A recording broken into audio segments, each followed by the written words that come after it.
Class chapter 1 of civics is continue forms of power sharing.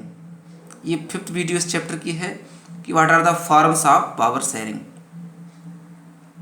Power sharing के forms क्या होते हैं अब देख लेते हैं। The idea of power sharing has emerged in opposition to the notions of undivided political power.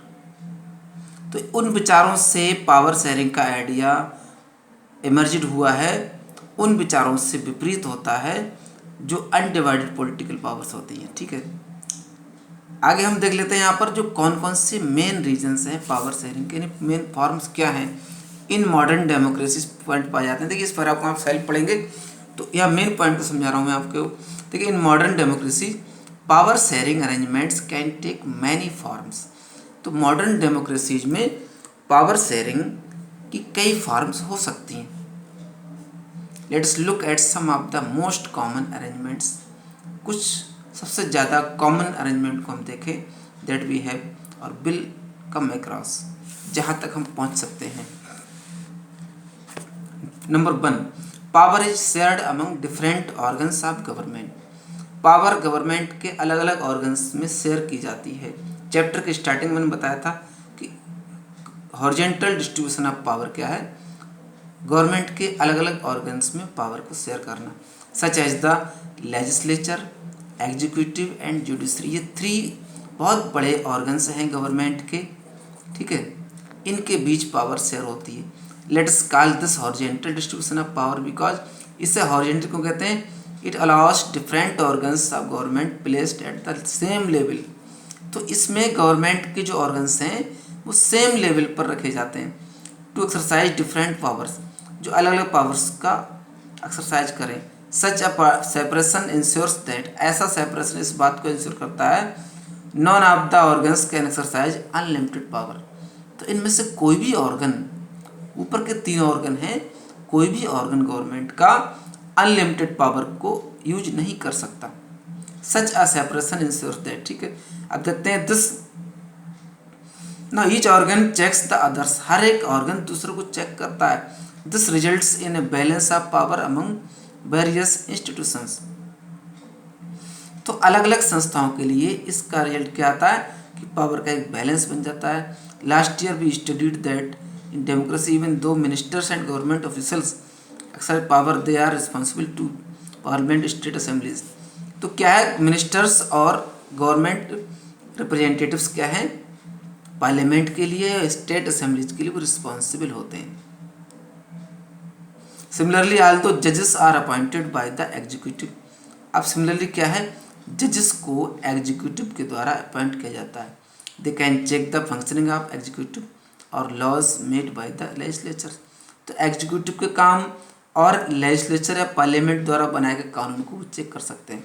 This arrangement is called system of checks and balances. तो इस सिस्टम को चेक्स और बैलेंस भी कहा जाता है, system of checks and balances. यानी कि एक ऑर्गन्स दूसरे ऑर्गन्स के वर्क को चेक कर सकता है।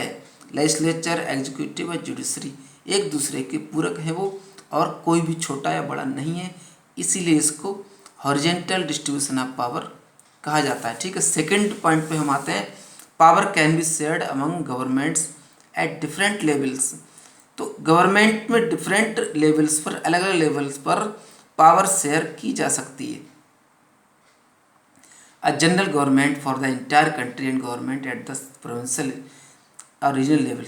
तो entire country general level government क्या होती है, सेंट्रल गवर्नमेंट होती है, और प्रोविंशियल लेवल पर या रीजनल लेवल पर कहें अलग अलग स्टेट की गवर्नमेंट होती है, उन्हें स्टेट गवर्नमेंट कहते हैं। Such a general government for the entire country usually called federal government. तो ऐसे जनरल गवर्नमेंट को फेडरल गवर्नमेंट भी कभी कभी कहते हैं। In India we refer to it central और यूनियन। तो इंडिया में हम सेंट्रल या यूनियन गवर्नमेंट कहते हैं। The governments at the provincial और regional level are called by different names in different countries. तो रीजनल लेवल पर,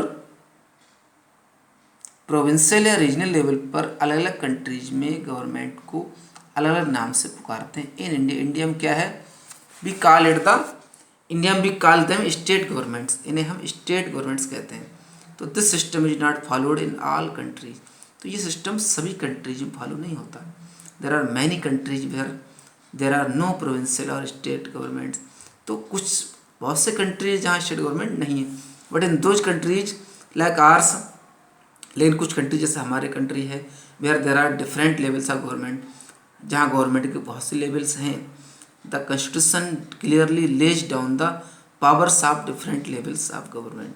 तो संविधान अलग अलग तरह की सरकारों की पावर्स को क्लियरली एक्सप्लेन करता है। This is what they did in Belgium but was refused in Sri Lanka. तो ये सब कुछ वही है जो उन्होंने बेल्जियम में तो किया, लेकिन श्रीलंका में रिफ्यूज किया गया, श्रीलंका ने एकोमोडेशन नहीं किया। This is called federal division of power. तो इससे पावर का फेडरल डिवीजन कहेंगे। ठीक है, अब आगे हम मेन पॉइंट नेक्स्ट पर पढ़ते हैं। थर्ड पॉइंट देखिए, पावर्स में also be shared among different social groups. तो पावर अलग अलग सोशल ग्रुप्स में भी शेयर की जा सकती है, such as the religious and linguistic groups, जैसे कि धार्मिक और लैंग्वेज बेस पर बनाए गए groups. Community government in Belgium is a good example of this arrangement. Belgium की कम्युनिटी गवर्नमेंट इस अरेंजमेंट का सबसे अच्छा एग्जाम्पल है। In some countries there are constitutional and legal arrangements. तो कुछ कंट्रीज में क्या है, कॉन्स्टिट्यूशनल और लीगल अरेंजमेंट हैं, where wise socially weaker sections and women are represented in the legislatures and administration. तो जहाँ सोशली वीकर सेक्शंस और वुमेन लेजिस्लेचर में और एडमिनिस्ट्रेशन को रिप्रेजेंट करती हैं। Last year we studied in the system reserve constitution. तो लास्ट ईयर देखिए हम रिजर्व कॉन्स्टिट्यूशन के बारे में पढ़ चुके हैं। अब नेक्स्ट पॉइंट पर हम आते हैं। फोर्थ पॉइंट क्या बताता है, फोर्थ जो फॉर्म्स है देखिए पावर शेयरिंग की। Power sharing arrangement can also be seen in way of political parties. तो ये power sharing arrangement political parties में, प्रेशर ग्रुप्स में एंड मूवमेंट्स, अलग अलग आंदोलन करने वाली संस्थाओं में भी होना चाहिए। कंट्रोल और इन्फ्लुएंस दोज इन पावर, जो लोग पावर में हैं उन पर कंट्रोल कर सकें या इन पर असर डाल सकें। In a democracy the citizens must have freedom to choose among various contenders for power. तो डेमोक्रेसी में सिटीजन्स को अलग अलग पावर के अलग अलग कंटेंडर्स को चुनना चाहिए। In contemporary democracy this takes form of the competition among. अब देखिए यहाँ मेन पॉइंट देखते हैं, यहाँ पर जो बताया जा रहा है सब कुछ,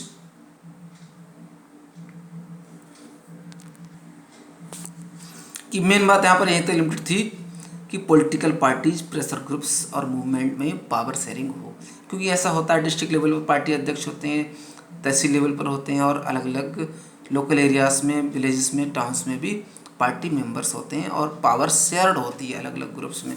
लेकिन यहाँ पर कार्टून क्वेश्चन सबसे अलग डिफरेंट क्वेश्चन करता है। इस गर्ल को सेटिस्फाई करना बहुत मुश्किल होगा, आप भी कोशिश करें और मैं भी समझाने की कोशिश करूँगा कि क्वेश्चन क्या बता रहा है। In my school the class monitor changes every month. इसका कहना है कि मेरे स्कूल में तो क्लास मॉनिटर हर महीने चेंज हो जाता है।